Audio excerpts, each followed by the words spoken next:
kerinduanku,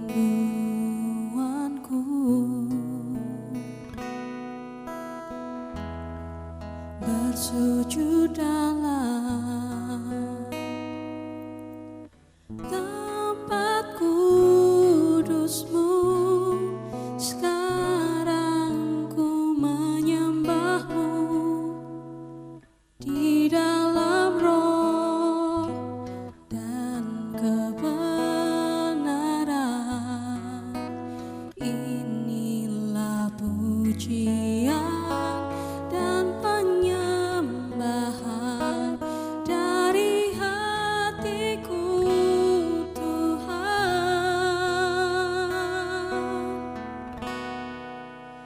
Kaulah segalanya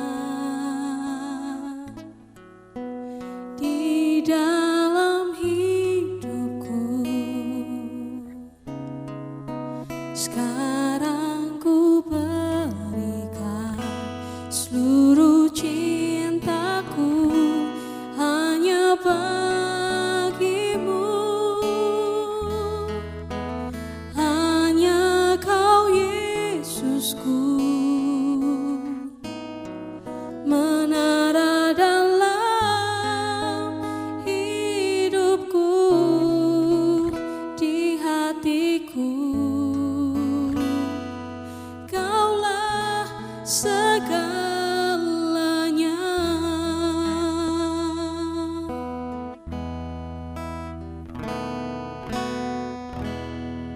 Inilah Tuhan, kerinduanku, bersujud dalam tempat kudus-Mu. Sekarang ku menyembah-Mu di dalam roh dan kebenaran.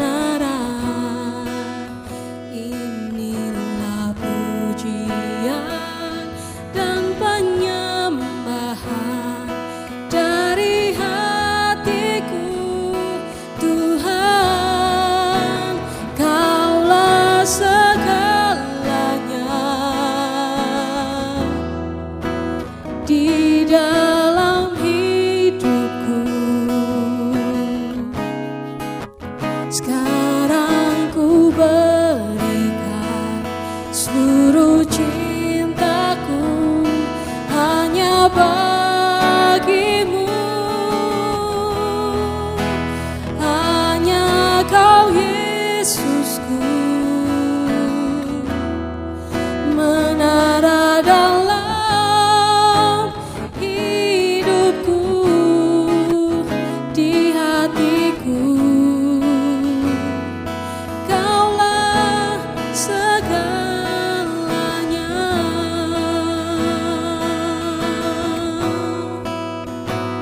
Kaulah segalanya, Tuhan.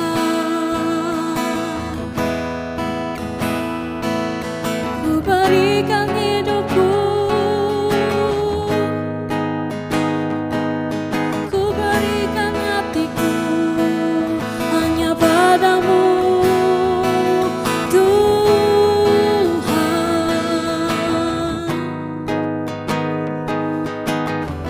Ku berikan hidupku hanya untuk-Mu, untuk menyenangkan-Mu, Yesus.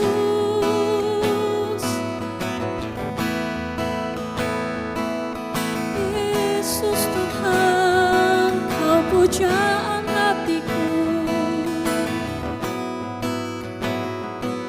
Kau yang terbaik dalam hidupku, Yesus.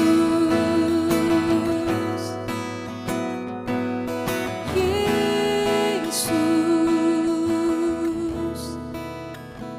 Kaulah segalanya dalam hidupku. Yesus.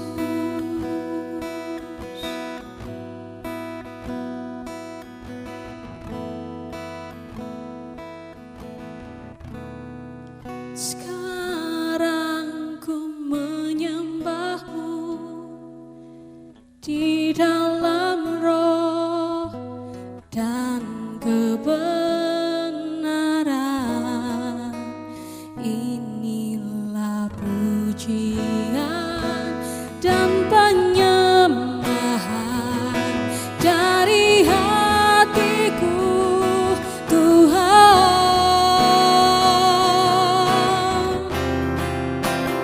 Kaulah segalanya di dalam hidupku. Sekarang ku berikan seluruh cintaku hanya bagimu. Hanya Kau Yesusku, menara dalam hidupku, di hatiku. Kaulah segalanya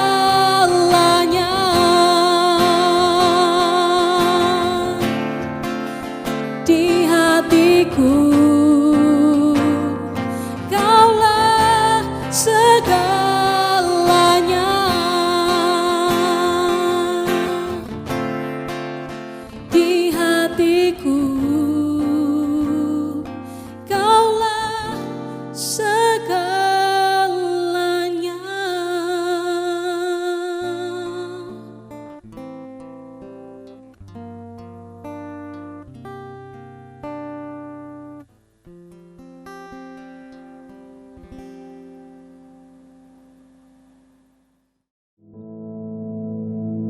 Our Father, which art in heaven, hallowed be thy name.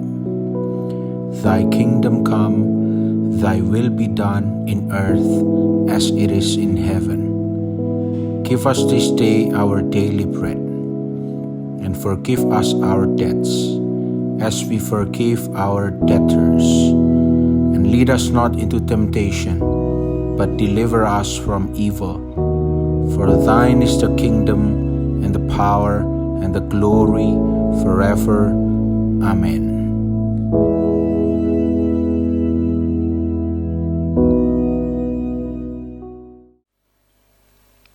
Kita akan membaca bersama-sama di dalam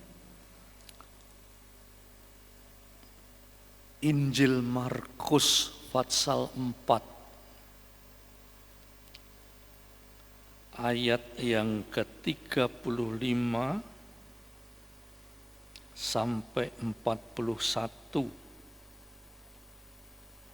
Injil Markus pasal 4 ayat 35 sampai 41 ya.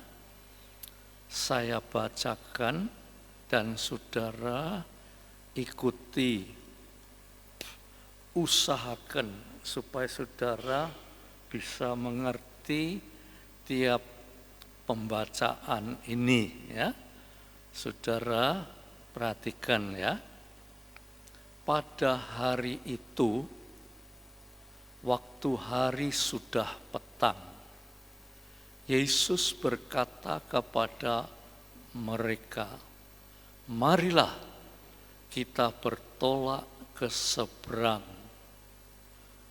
36, mereka meninggalkan orang banyak itu, lalu bertolak dan membawa Yesus beserta dengan mereka dalam perahu di mana Yesus telah duduk, dan perahu-perahu lain juga menyertai Dia.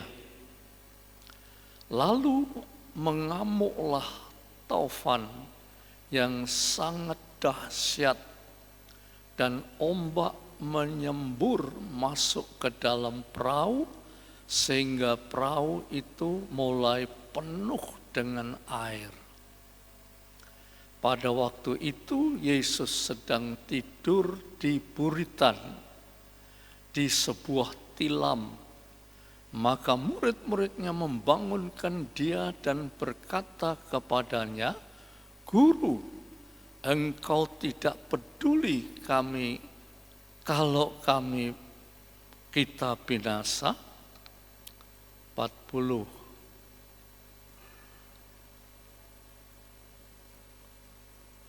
Lalu ia berkata kepada mereka, "Mengapa kamu begitu takut? Mengapa kamu tidak percaya?" 41, mereka menjadi sangat takut dan berkata seorang kepada yang lain, "Siapa gerangan ini sehingga angin dan danau pun taat kepadanya?" Ya. Saudara,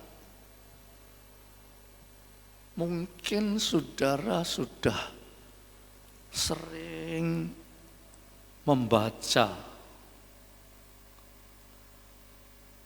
ya, atau saudara paling tidak mendengar kisah ini, ya. Tetapi saudara tidak bisa menemukan sesuatu yang bisa saudara renungkan. Ya, ya baca, ya dijelaskan, tapi tidak ada yang nyentel. Ya, tidak ada yang saudara itu bisa nyentuh hati saudara, itu tidak ada. Dan ayat Nats ini, saudara, ini mempunyai banyak sekali pengertian. Ya. Nah, salah satu yang saya ingin jelaskan pada saudara, ya,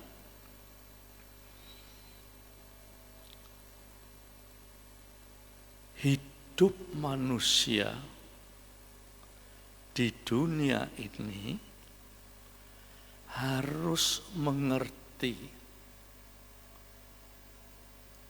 ya, arti hidup di dunia. Ya. Jadi saudara harus mengerti arti hidup di dunia ini. Jangan saudara tidak mengerti. Nah, saudara tidak mengerti, saudara bisa mengeluh, saudara bisa ngomel, saudara bisa melakukan hal-hal yang tidak seharusnya diperbuat.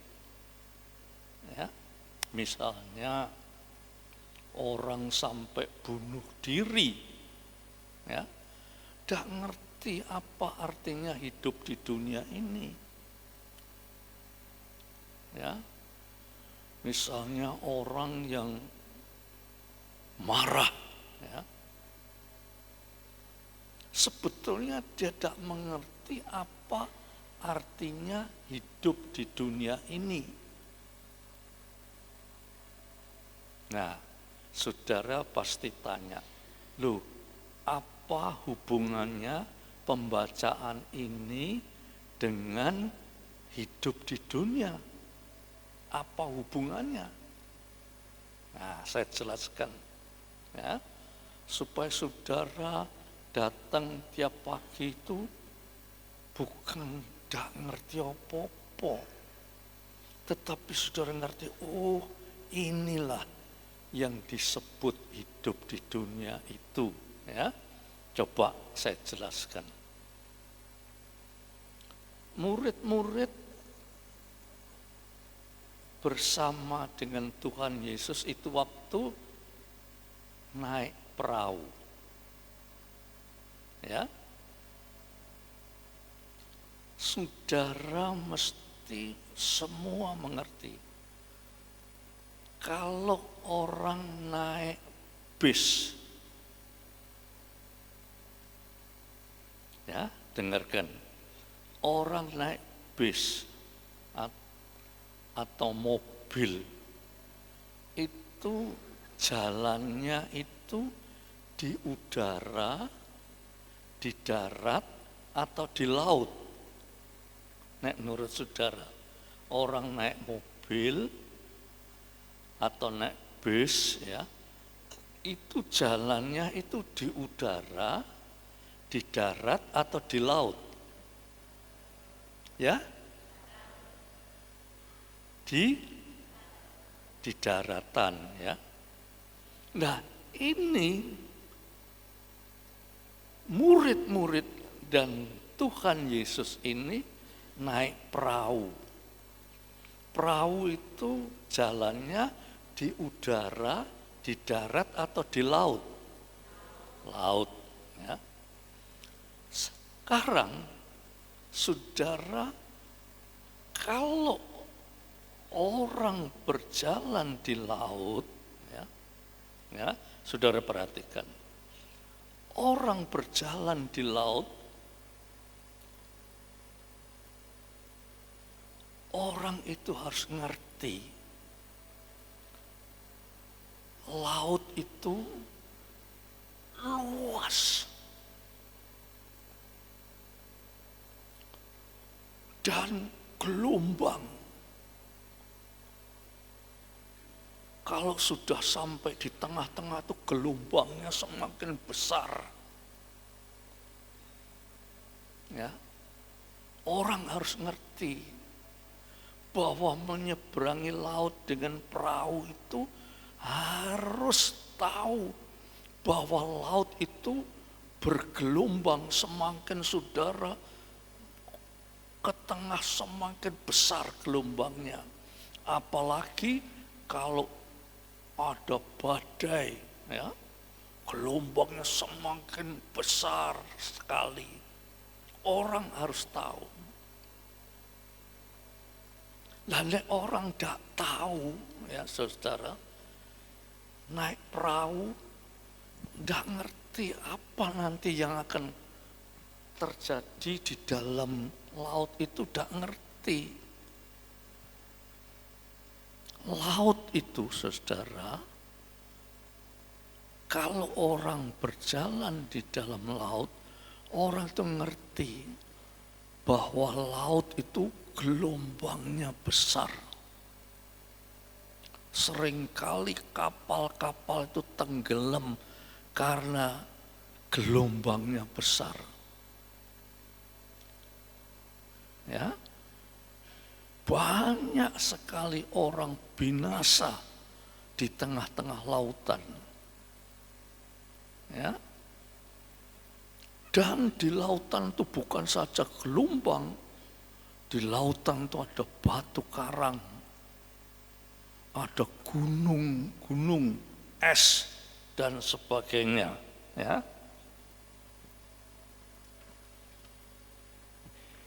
Saudara pernah membaca tenggelamnya kapal Titanic? Saudara pernah baca itu? Itu waktu kapal itu termasuk kapal yang paling mewah, paling besar, paling dilengkapi oleh segala kebutuhannya. Waktu dia berlayar, ya, di lautan dia pikir paling aman lah naik kapal Titanic itu. Di tengah-tengah lautan, kapal ini berbenturan dengan gunung es. Ya. Kalau dia berbenturan dengan gunung es, kapal ini pecah. Ribuan orang yang berada di dalam kapal itu tenggelam semua.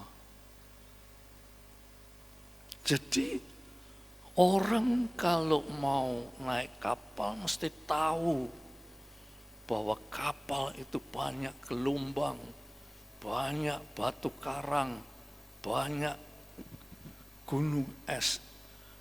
Dan itu memang lautan, saudara. Ya, memang lautan. Lautan itu sudah gitu, tidak bisa tidak. Nah, murid-murid Tuhan bersama dengan Tuhan Yesus, dia naik perahu, berjalan di atas lautan Galilea.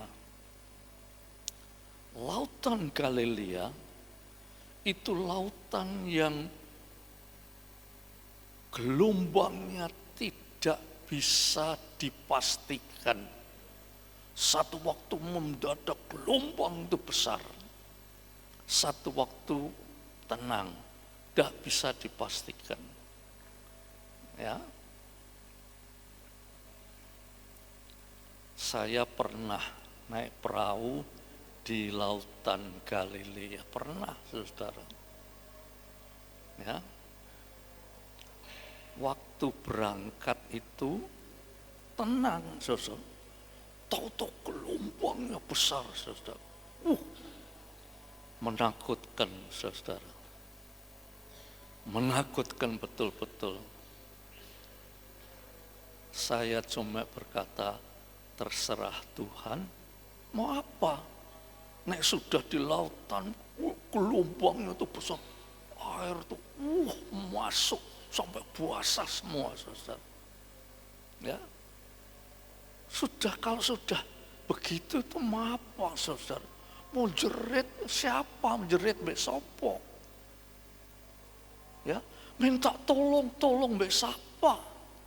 Tidak ada yang bisa menolong kecuali kita berserah mbek Tuhan. Ya toh? Pada waktu itu basah kuyup semua. Saya hanya berserah mbek Tuhan, terserahlah Tuhan. Kalau Tuhan memberi hidup ya hidup, nek Tuhan tidak memberi hidup ya mati, tenggelam. Jadi saudara, orang yang berjalan di atas lautan itu mesti mengerti risikonya lautan itu. Ya, jelas ya. Nah, saudara, orang hidup di dunia itu mesti kudu ngerti resikonya hidup di dunia itu ialah susah, sengsara, menderita, sakit, bahaya, mati. Itu resikonya hidup di dunia ini. Jadi tidak ada orang hidup di dunia ini berpikir, wah hidup di dunia itu enak, apa menek duitnya akeh, apa menek pangkatnya tinggi, wis enak. Tidak bisa hidup di dunia ini, kita ini tidak bisa tidak, mesti menderita, susah, sakit, bahaya dan mati itu pasti. Tidak bisa tidak. Lah kita harus mengerti.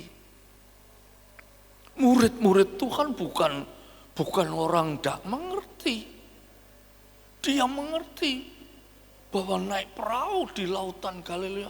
Dia tahu sebab dia nelayan. Dia tahu bahwa banyak resiko berjalan di atas lautan itu resikonya besar. Dan saudara perhatikan,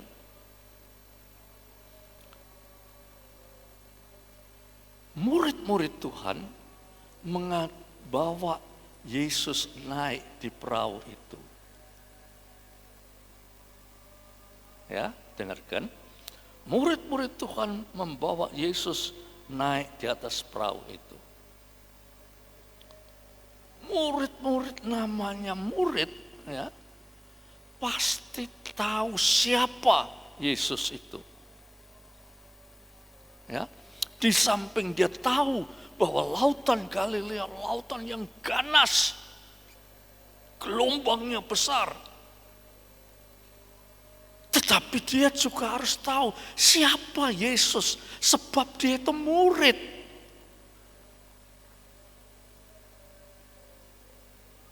Ya, kalau murid tidak tahu gurunya, ya apa artinya? Dia itu murid, dia pasti tahu gurunya. Siapa gurunya? Yaitu Yesus. Dia tahu siapa itu Yesus, itu siapa. Dia harus tahu. Waktu dia naik perahu, melintasi lautan Galilea, dia masih tahu itu Galilea itu banyak gelombang besar. Tapi saudara, kita baca itu tadi, Tuhan Yesus itu dibiarkan tidur di buritan. Pengertian dibiarkan tidur di buritan itu betul satu perahu, tetapi Tuhan Yesus tidak bermanfaat di dalam perahu itu. Tuhan Yesus tidak dimanfaatkan di dalam perahu itu, sehingga dia tidur di buritan.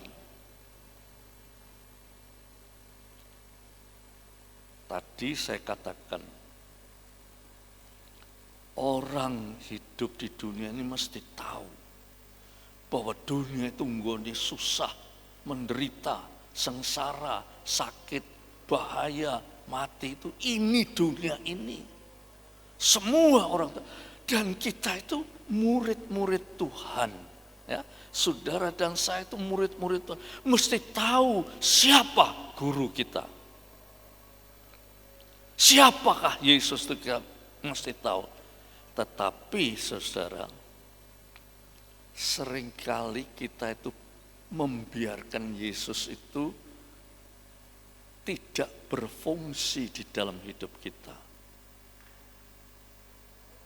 Buat apa Yesus ini? Kita memiliki Yesus itu buat apa? Buat apa Yesus ikut di dalam perahu itu buat apa? Dia merasa, saya nelayan, saya sudah pengalaman dengan lautan Galilea ini. Yesus ditinggalkan di buritan. Yesus dianggurkan. Yesus tidak difungsikan. Yesus tidak diberi kesempatan untuk menjadi pimpinan daripada kapal itu.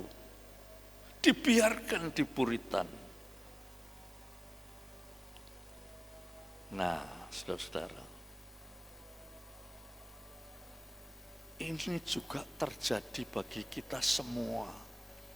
Kita itu muridnya Tuhan, tetapi kita itu sering, ya, Tuhan itu kita tidak manfaatkan. Seluruh gerak langkah hidup kita itu aku harus bekerja. Kalau aku tidak bekerja, aku gak bisa makan. Ya, aku harus olahraga. Nek gak olahraga, tidak sehat, cepat mati. Aku harus berpendidikan tinggi, supaya berpendidikan tinggi bisa dapat kedudukan yang tinggi, hasilnya juga tinggi. Aku tak pernah memberi kesempatan Yesus untuk mengemudikan hidup kita di dunia. Dunia ini nggone penderitaan, saudara. Tapi kita sering lupa untuk memanfaatkan sebagai orang yang percaya kepada Tuhan, untuk Tuhan mengendalikan hidup kita. Ya, sehingga kita itu menjadi orang Kristen tapi sering kekurangan, sering menderita, sering sakit. Itu memang dunia. Dunia ini memang gone itu. Bahaya itu memang gone dunia. Tetapi apa artinya kita sebagai orang-orang Kristen, dalam keadaan yang begitu tuh lantas kita, Tuhan, tolong Tuhan, saya mau mati. Waktu kita dalam bahaya, kita baru jerit baik Tuhan. Tapi dalam keadaan yang biasa, kita tinggalkan Yesus. Kabeh aku nek gak berusaha bagaimana saya bisa hidup. Kita melupakan Yesus. Saudara-saudaraku yang kekasih, ya, saudara takjak membaca Mazmur 128.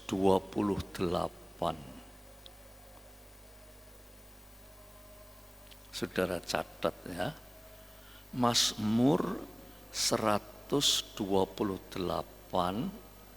ayat 1. Ini ayat sudah sering kita baca, tapi ya kita ini gak merhatiin ya apa artinya. Ya. Mazmur 128 ayat 1. Dengarkan ya. Ini sudah sering, tapi kita enggak, seolah-olah itu firman itu enggak menyentuh kita. Ya kita biasa saja. Ya, dikatakan nyanyian syarah itu tidak penting. Syarah itu podo begini. Kasarnya, saudara tiap pagi datang ke gereja itu podo mek syarah. Ya, saudara tiap pagi itu datang ke gereja itu podo mek syarah. Ya, dikatakan nyanyian syarah. Berbahagialah setiap orang yang takut akan Tuhan, yang hidup menurut jalan yang ditunjukkannya. Di dunia ini tidak ada bahagia, saudara. Jangan saudara mimpi. Ya. Jangan saudara mimpi bahwa saudara akan bahagia hidup di dunia ini. Jangan saudara mimpi kalau saudara nanti mendapatkan uang banyak, hidupnya bahagia. Jangan mimpi kalau saudara nanti pintar, hidupnya bahagia.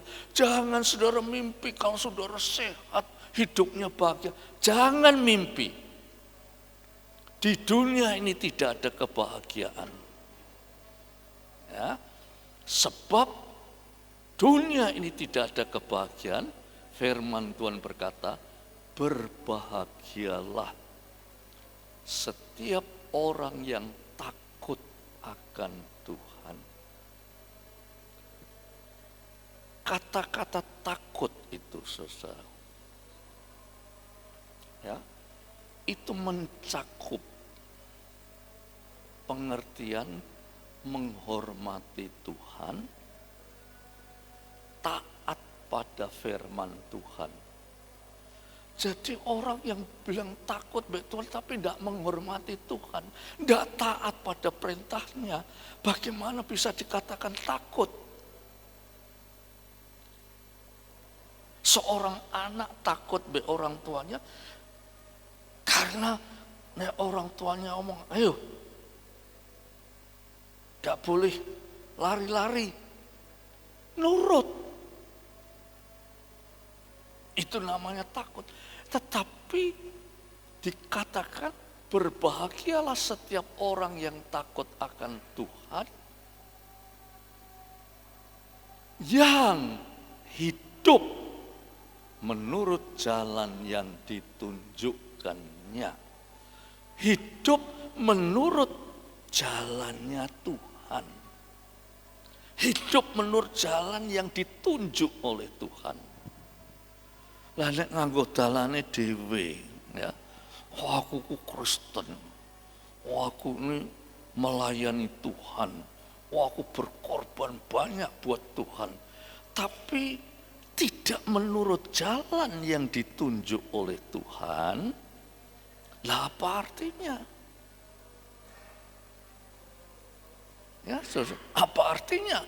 Kita harus menurut jalan yang ditunjuk oleh Tuhan. Kalau kita bisa nurut, dikatakan saudara itulah orang yang paling berbahagia di dunia ini. Orang yang paling berbahagia di dunia ini yaitu orang yang menurut jalan yang ditunjuk, nganggo dalane Tuhan, bukan pakai jalannya sendiri. Waktu murid-muridnya itu berjalan di atas lautan, murid tahu lautan itu banyak gelombang, banyak macam-macam bahaya. Tapi dia pikir, saya ini nelayan, saya sudah pengalaman hidup di tengah lautan. Saudara, waktu diterjang gelombang yang besar, ya saudara, dia berteriak, Tuhan, apakah Engkau membiarkan kami mati? Jadi seringkali saudara, kita itu nek wis kena masalah di dalam hidup baru kita berteriak mbak Tuhan, Tuhan tolong. Nggak ada apa-apa. Aku mesti gini, aku mesti gini, aku. Nggak pernah kita itu berkata Tuhan. Mazmur mengatakan, aku hendak berjalan menurut jalan-Mu Tuhan. Ya. Seringkali sopo aku ini. Aku ojo dianggap remeh. Aku. Kita tidak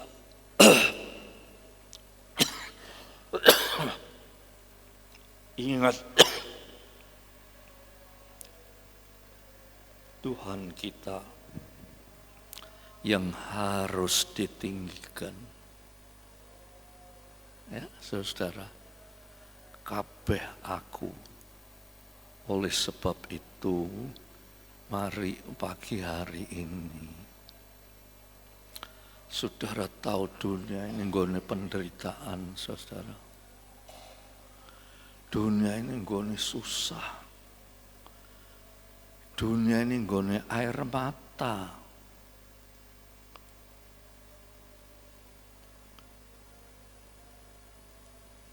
Kita sering tidak sadar. Yesus, kalau saudara memberi hidup saudara untuk dipimpin oleh Yesus, saudara tidak akan mengalami seperti Mazmur dikatakan, saudara akan berbahagia. Andai kata itu waktu murid dia bilang, Tuhan silahkan Tuhan ambil pimpinan di dalam pelayaran ini. Selamat, tidak ada apa-apa. Tetapi Tuhan dibiarkan. Begitu juga kita sering jadi Kristen tapi Tuhannya tidak ketok dalam hidup kita ini. Tuhannya tidak kelihatan sing ketok. Aku yang kaku ini, sing paling kelihatan. Tuhannya tidak kelihatan. Sampai orang-orang berkata, lah kamu tuh orang Kristen, kok Tuhanmu gak ketok, sing ketok cuma aku netok. Lah buat apa kita jadi anak Tuhan? Ya, nah kiranya nats ini saudara pegang betul-betul, ya. Dan hidupmu itu bukan bergantung atas kekuatanmu, kepinteranmu, kekayaanmu, dan sebagainya. Tidak. hidupmu itu bergantung pada Tuhan. Dan biarlah Tuhan yang kelihatan di dalam hidupmu. Aku tak kelihatan, tak popo, tetapi biar Tuhan yang lebih kelihatan. Supaya orang bilang, loh, itu orang Kristen. Ya, sing ketok itu bukan Tuhannya, sing ketok itu dirinya. Tetapi biar kita ubah yang kelihatan di dalam hidup kita, yang memegang kemudi hidup kita itu, biarlah Tuhan. Ya, itulah firman Tuhan yang kita bisa renungkan, saudara pegang betul-betul. Nek saudara cuma dirungokno tok, nanti pulang wis ilang. Mbok sampai besok tua saudara ndak pernah mengalami hidup bahagia, tak pernah saudara.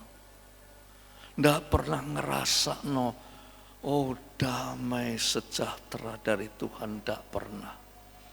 Ndak pernah ngerasakan seperti yang ditulis di dalam Mazmur 62. Hanya dekat Tuhan saja aku tenang. Hidup tidak pernah ada ketenangan. Ya, tapi mari kita coba berubah. Ya, Tuhan, mari kendalikan hidup saya. Sehingga Mazmur tadi mengatakan, berbahagialah orang yang takut akan Tuhan. Yaitu orang yang menghormati Tuhan. Orang yang taat pada firman-Nya. Ya, yang hidup menurut jalan yang ditunjuk. Tuhan selalu berbicara, ini loh jalan yang harus kamu jalani. Tapi kok Tuhan, aku kepengen gini Tuhan, aku kepengen kesini. Sing dituruti itu kehendaknya sendiri. Nah itu yang sering membuat kita celaka, saudara. Ya, mari kita sama-sama berdiri, kita berdoa. Biar saudara semua menerima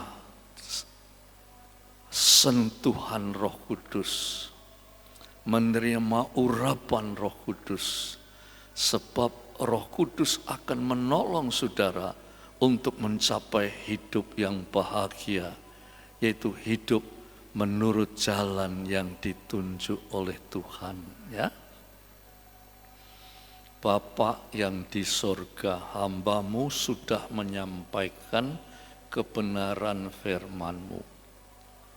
Sekarang Tuhan Roh Kudus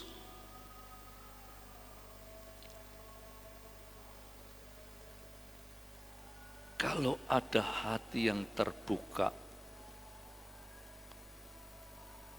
kalau ada hati yang tersentuh, berarti hati itu siap untuk dipimpin oleh Roh-Mu yang kudus. Jangan hati kami tetap tertutup, mendengar, mengerti, tetapi hatinya tetap tertutup. Kami tidak akan mengubah. Dan hidup kami tidak pernah merasakan kebahagiaan di dalam Engkau Tuhan. Firman-Mu itu ya dan amin. Firman-Mu itu bukan hanya suatu propaganda yang kosong, tetapi firman-Mu itu ya dan amin. Siapa yang takut akan Tuhan, siapa yang berjalan menurut jalan yang ditunjuk oleh Tuhan, orang itu dapat merasakan kebahagiaan, ketenangan, keamanan, kedamaian, keberkatan daripada Tuhan. Terima kasih Bapak. Dan saudara-saudaraku yang kekasih, pulanglah. biar berkat Bapa yang kekal, sukacita yang besar dari Yesus Kristus, persekutuan oleh Roh Kudus atas saudara semua sampai Maranatha.